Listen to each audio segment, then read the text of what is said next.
as Ashish was mentioning, the second most important thing that you guys need to do once you land in Canada is getting your license. So once you land in Canada, your home country SIM card would turn into roaming, and that's why you need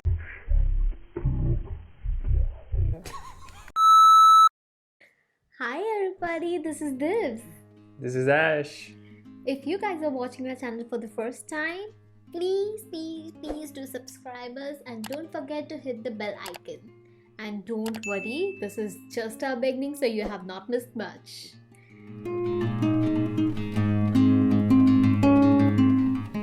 We have many friends and family in India who are planning to come to Canada, and we receive messages from them to know more regarding Canadian lifestyle, immigration process, colleges over here, and much more. So we thought, why not let's introduce something called as Wisdom Wednesdays. So on this day, we will release videos on informational content which will help you guys with your Canadian journey. So by this day, he meant every Wednesday Canadian timing and every Thursday morning Indian timing. Anyway, let's go ahead. So today, by reading the title of this video, you guys might have already guessed what is our today's topic. That's for sure. So it's top 5 things you should do once you land in Canada. So I had come to Canada 5 years ago, and I am sharing some of the details that I had not known till today when I was doing this research. So before sharing this information with you guys, we have done a very detailed research so that we don't do any mistakes. We would also like to highlight that everybody's journey is different, and these top 5 things would be best fit for student, work permit, and PR holders. So to help you better understand these 5 topics, we have created 5 basic pointers to help you understand it. Those are: why you need to do it, what you need to do, how will it help you, and whom and where to contact to get the details and to get the work done, and costs involved in it. Perfect. So let's go ahead and discuss the first important thing that you need to do is get a SIN number. So every person that is working in Canada should have a social insurance number. A social insurance number is a confidential number which is given to all individuals, and this should only be shared by their employers and nobody else. So please do not share your social insurance number with anybody, even if you receive any kind of prank calls. I'm saying it as prank or spam or anything that you receive asking for your SIN number. Please do not share it. It is a very confidential number that you get. And moving ahead, it is also used for income reporting purposes.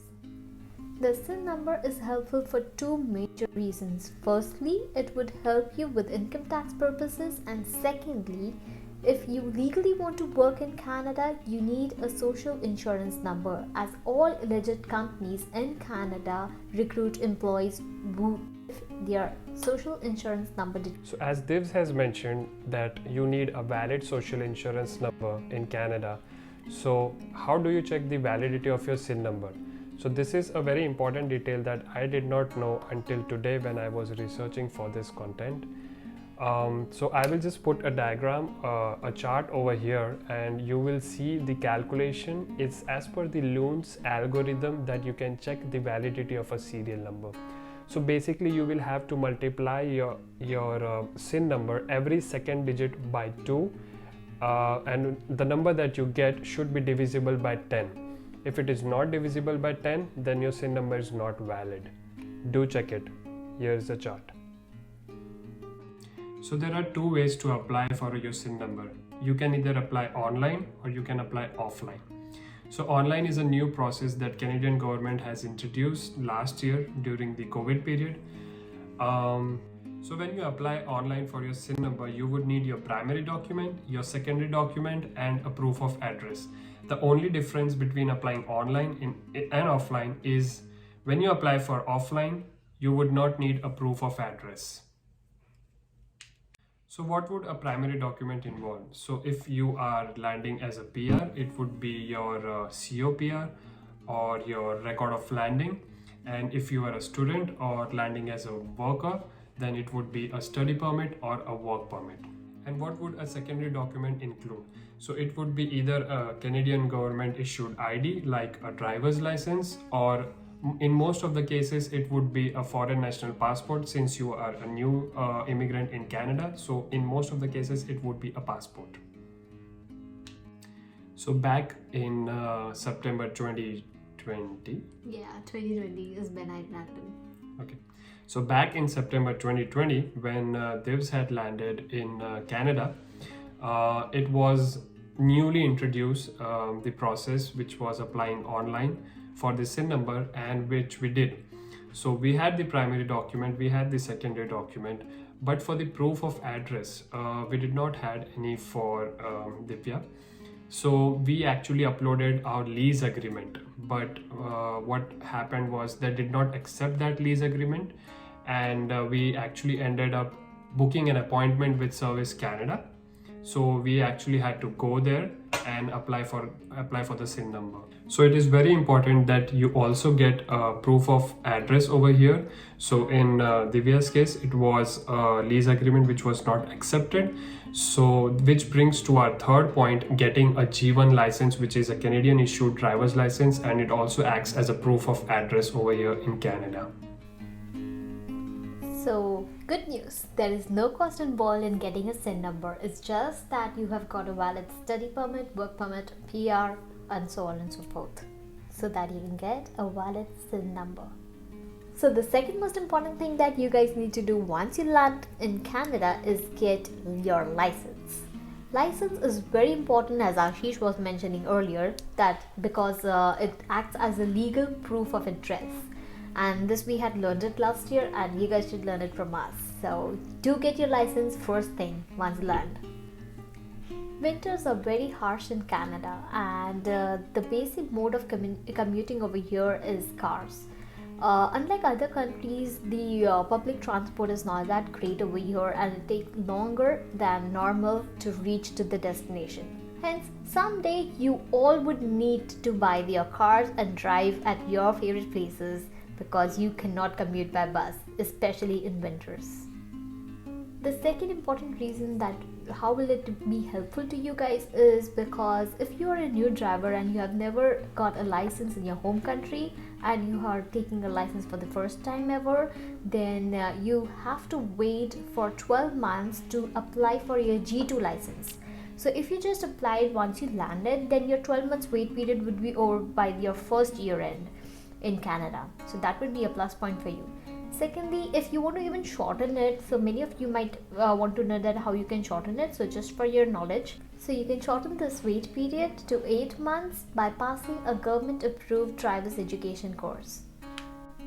The third most important and helpful thing for you guys would be, if you take your license first thing, is that it would lower your auto insurance, and this would help you a lot because over here the insurance rates are high, skyrocketing. Yeah, especially if you are a student and you're applying and getting a car, the rates would be more higher because you are just a new driver, and plus second year age factor also impacts the insurance rate. Yeah. We would make a different video altogether if you want to know more about car and the expenses and the insurance involved, but right now, just for information, this is helpful to you because it will also lower your insurance cost. Yeah.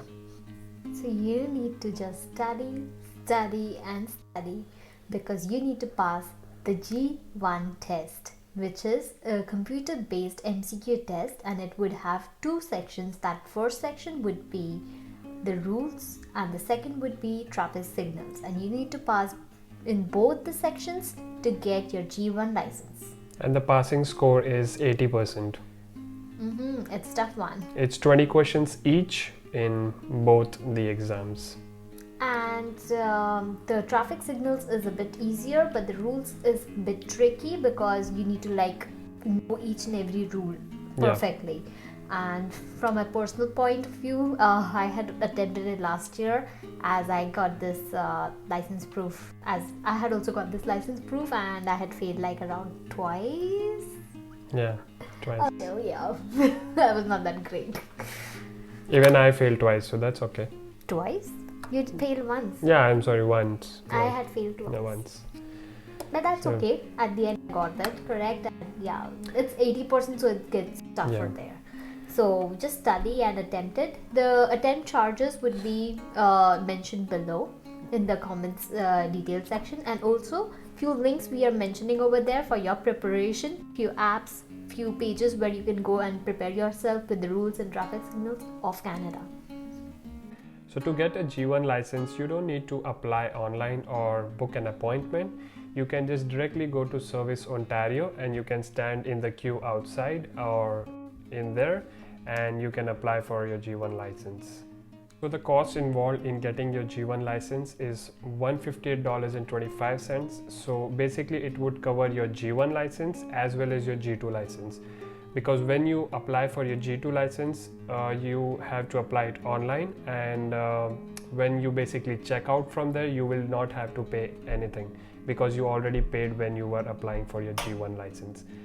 And when you fail your G1 license, so the exam retest fee is basically $16. So you just, when you fail your test, you just come out, you just pay your $16 and go back in, and you can give your exam again. And you can do this multiple times. There's no limitations to the number of attempts you can give for your G1 license. So all the best. The third most important thing for you to do is open your bank account. Bank account is very, very important. Over here, everything is cashless. Like since 1 year I'm staying over here in Canada, and I've never transacted in cash.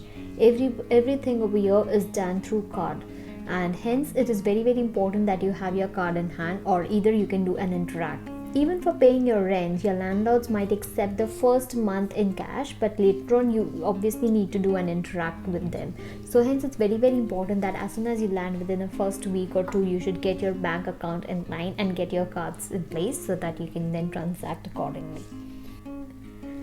Opening a bank account will help you because at the end, as I was saying, you have to pay everything through a card, and because you're paying everything through a credit card, you would be building your good credit score, because after you pay your bills on time, the credit score is maintained in a good way, and this would help you in getting loans for a car or for house and so on and so forth. So it's very, very important that you maintain your good credit score.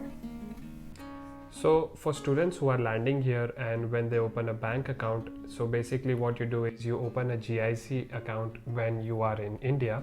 So when you come over here, you have to go to your respective bank. For me, it was Scotiabank. So we had to go to Scotiabank and open a checking account and a savings account because we only had a GIC account. So from your GIC account, your funds will be transferred every month to your checking account, for which you can use for your monthly expenses and paying your rent and etc. Also, a benefit for the students is that bank generally charges no monthly fees if you're a student. So for PR and work permit, when you open a bank account, you have to consider these things. You will have to choose a bank which offers you the lowest monthly fees, and the bank account which offers you to maintain a minimum balance in your account so that they don't charge you a monthly fees. And you also have to look their ATM network, how far their network is as compared to other banks, and interest and rewards what they are offering currently. To open a bank account, you can either go to any branch that is near your place, or either you can go online and book an appointment. So this is what I had done because I had landed over here during COVID. So I had booked an appointment online. The representative would then call you and help you set up the whole account virtually. You don't need to go anywhere, you just need to be at your place, and they would ask documents to be uploaded, your basic identity proofs, and voila, your account is open. That's it. Thumbs up. So there is no cost involved when you want to open a bank account. It's completely free. free. The fourth most important thing that you need to do once you land in Canada is get a SIM card. So once you land in Canada, your home country's SIM card would turn into roaming, and which would lead to extra charges, and hence you need a SIM card as soon as you land in Canada. It's very very important that once you land over here you have a data, also because you guys are new over here and you have no idea about the routes and everything. In fact, not only just you guys, we also need data because we are not aware about the routes over here. It's very confusing and you might end up where you don't want to go and you will mess it up. So it's very very important that you have maps and data in your mobile so that you can navigate properly and reach at your location. You need to know nothing. You just need to do like you do it in your home country. Get your identity proofs and go to a store nearby and get a SIM card. But before that, you need to finalize which provider you need, for which we are there. We are going to provide you a link that would help you finalize which SIM card would be best fit for you. As per our knowledge, Fido and Freedom are the cheapest SIM cards available over here, but they do have some range issues. So it's very important that you first check your location and which provider is best in your particular location. In Toronto, Freedom and Fido have a good range and it's good for you. So the SIM card activation costs can range from $10 to $45 depending on your plan, whatever you're selecting. And the phone plans can also differ from, it can range from $20 up to, $40, $60, $80, depending on what phone plan, data plan you are taking. So the fifth and most important point is get a health card. You need a health card because it will help you with all your medical related issues, and over here the government is very very helpful, especially for work permit and PR holders. Everything is given by the government and sponsored by the government because you guys pay taxes. And for students, when you're enrolling into colleges, the colleges have third party student insurance in place, so even you guys are safe. So please make sure that you have your health information with you guys as soon as you land over here in Canada. So a health card would help you in a way, because if you are over here and you're contacting any doctor, or even if you're going in a walk-in clinic, when you enter they ask you your health card number, and if you don't have that number they would definitely charge you for the services that they're providing, any kind of consultation that they're giving. So hence you need your health card number as soon as you come here, and if you face any emergency, medical emergency, or if you need any prescriptions or anything, you would need that number. So for work permit and PR holders, the documents that you need to apply for a health card is your Canadian ID and your proof of address. So your Canadian ID can be your driver's license or any foreign passport. And in our case, the proof of work address that we gave was again the lease agreement, because she just landed and she did not had proof of address with her. The driver's license basically. I had a driver's license. I had given the exam, but it had given me a paper. A temporary license. Yeah, a temporary license, a paper license. And they did not accept that. We had inquired with them and they did not accept it. And that's why we are emphasizing that if you have just landed, because it takes time for the actual car to be delivered at your place. Yeah. It's better if you take your rent agreement, or else wait for your car to be delivered at home. We'll be providing you below with the link that will help you with the list of documents that are valid to be submitted while getting the health card. To apply for a health card, you need to go to Service Ontario with all the list of documents that we just provided. It is also mentioned in the links below. Also, to apply for a health card, not all the Service Ontario locations will have access for a new health card when you're applying for the first time. So you need to check that out on the website, which Service Ontario branch would actually give you a new health card, because not all the Service Ontario would offer that service. For the work permit holders, you basically need a 6-month employment letter before applying for a health card. And the content that is required to be in that letter, we would just link that in the description below. Since she landed as a dependent work permit, so she did not had to wait for 6 months, and she basically applied for a health card based on my work permit, so it was an advantage for her. So everybody who are planning to get their vibes over here, or anybody who on a dependent work permit, you guys can apply your health card as soon as you landed. Otherwise, if you are a new immigrant on a work permit, you'll have to wait. our all-time favorite news. There is no cost for it. Free. Free. Don't go yet. We have a sixth bonus point for you guys, and that is networking. So once you land in Canada, it's very, very important that you start networking. Make friends, make acquaintances, talk to as many people as you can, because it will not only help you during your lonely times, but it will also help you in your building your own personality, as well as in getting a good job over here, be it a part-time or a full-time. And there are also immigrant services organization, which is by the Canadian government. We will put that link over in the description box, and you can use that link if you need to connect with your community, and if you need to find a job, you need a place to live. So that basically helps you with that. So we'll put that link in the description box. What you have to do is you just have to go to that link. You will have to put your postal code in there, and it will show you all the related organizations that is nearby you that you can take the advantage of. Networking through this link would definitely help you, but apart from this, you can also do some LinkedIn networking before you land over here and after you land over here as well. This was really help you in getting a good job, especially in your network. So search for companies in which you are interested and connect with the profile people that you're interested in. Thank you so much for watching our video today, and a very warm welcome, because all of you who are watching this video are definitely either planning to come to Canada today, tomorrow, or in future. So very warm welcome to you guys. If you have any kind of questions regarding today's topic, please do share it on comments, and I hope you liked the content that we shared today. All the information that we gathered today was regarding these 5 topics.